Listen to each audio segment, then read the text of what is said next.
እንዳትሄድ ከሱ ርቀህ ሰውን በዱንያ ሲፈጥር ለሰበብ ነውና ሊሞክር በትዕግስት ላይ ሳትጸና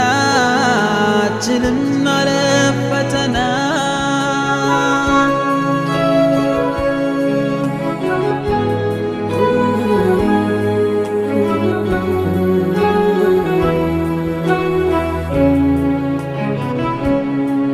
ሊያሳጣን ሁሉን ያለንን ሊነጥቀን እሱ የሰጠንን ይችላልና መውሰድ ከቶ አይበድልም ሳማድ አካል ቢጎል